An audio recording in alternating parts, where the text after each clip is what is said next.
Hey crafty friends, Christina here with you from Close to My Heart. I am here today to share with you my June mystery project. So each month when you make a purchase from me, I go ahead and send out a kit of supplies all pre-cut and stamped for you to create something fun, and the mystery is you don't know what it will be. So this month it's a little tag. I'm featuring our darling new S'more Adventures stamp set. So you can see that these blue images here are dies that coordinate, and then there is this one die here that's kind of a standalone die that there's no actual stamp that goes with it. It's just that die. So it's super cute, and so I want to just do something fun with it.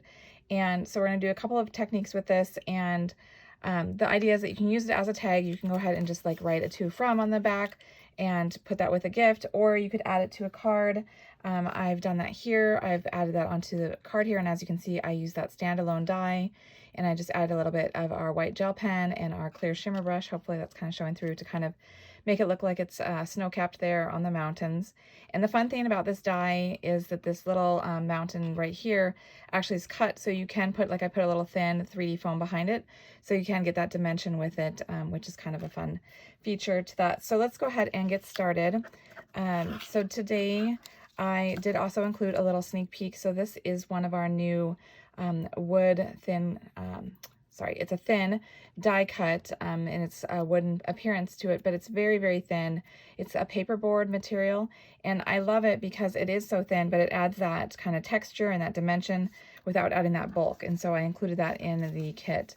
So, and the other piece that I'm showing off is this is our Backyard Bliss paper. I use the back side here that's kind of like grass, so then it gives it some color and a little bit of texture, and on the back side you'll see this kind of floral pattern as well there. Okay, so the first thing we're going to do is you'll notice you have both an espresso die cut of the tree, and then, like I said, the Backyard Bliss. So we're just going to go ahead and we're going to just fussy cut off that little trunk of the tree, so then we can go ahead and paper piece that together. So that's just a fun way to add that color, and instead of coloring in the tree. So if you've never thought to do something like that, that's an idea that you could give it a go. And all I'm going to do is, actually, I take that back. I did not glue it down, so I'm just going to use our rub and remove eraser here, because what I did is I wanted to have a little bit more depth to it. If you can see here, I did use thin 3D foam. Put it on the side there. Hopefully that shows through.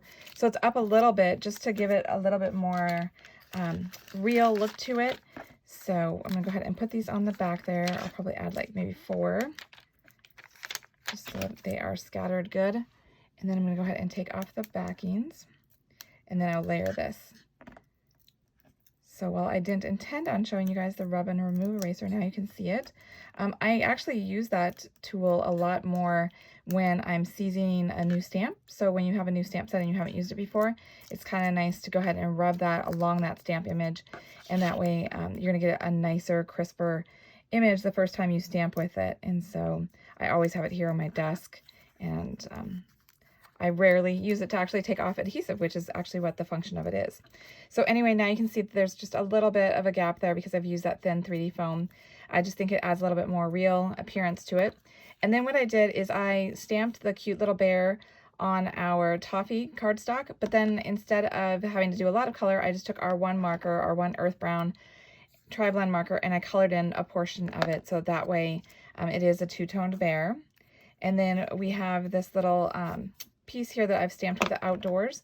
We're going to go ahead and do a dovetail on each of those. So what I do is I just go ahead and cut in the middle, and then I go from that corner up to that end of that cut, and then same thing, go to the other corner and go up to that point. And so it kind of gives you a nice balanced dovetail appearance there. And so I'm just going to repeat that same process, cut that in the middle, and then go from the corner, and then go from the other corner up to that first snip. And if you want to add a little bit of motion or a little bit more depth to it, you can take your bone folder, and I just kind of curve it back and forth. It just kind of breaks up the fibers a little bit and gives it a little bit more motion so that it's just not flat on there.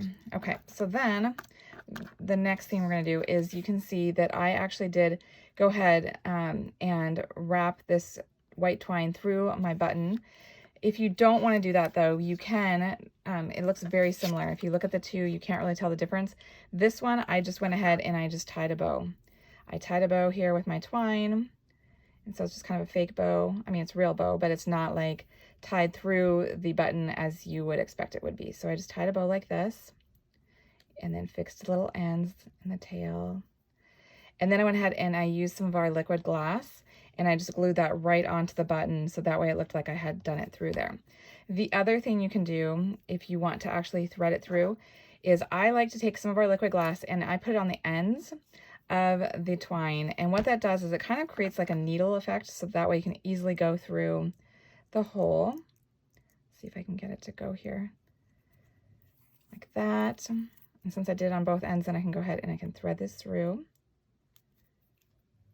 Hopefully I didn't make it too thick though. That's the only drawback, is if you put too much of the liquid glass on there, then it becomes kind of bulky and it's not as easy to go ahead and thread that through.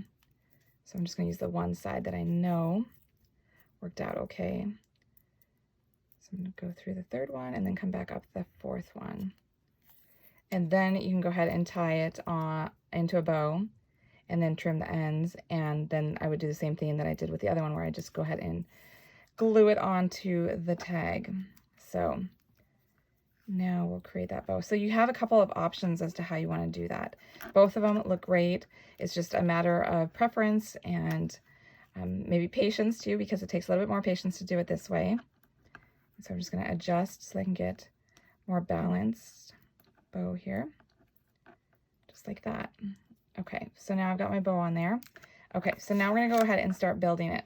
So you'll see that I have used the light side. Our cardstock has two colors to it. It has the true color, which is always the darker shade, and this is our mint. So this is our light mint. I wanted it to be a little bit more subtle, and so I did stamp the grate on there, and we're going to put a little bit of adhesive just on the center part of the outdoors so that we can have that go right underneath there, and it's just flush on there. And then I went ahead and I glued the tree down flush. It's going to kind of overhang a little bit, which is good. We want that we don't want everything to fit real nice onto the tag. We want it to go off the edges so it creates a little bit more motion. And then I'm going to go ahead and put some regular 3D foam. Since I used the thin on the tree, I want a little bit more height behind the bear. So I'm going to put a couple pieces on him.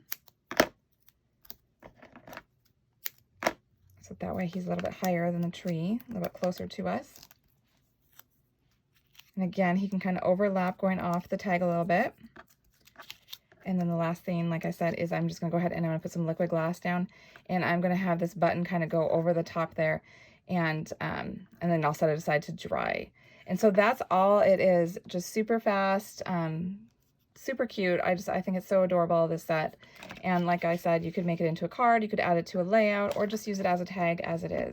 So I hope you've enjoyed it. And until next time, stay crafty.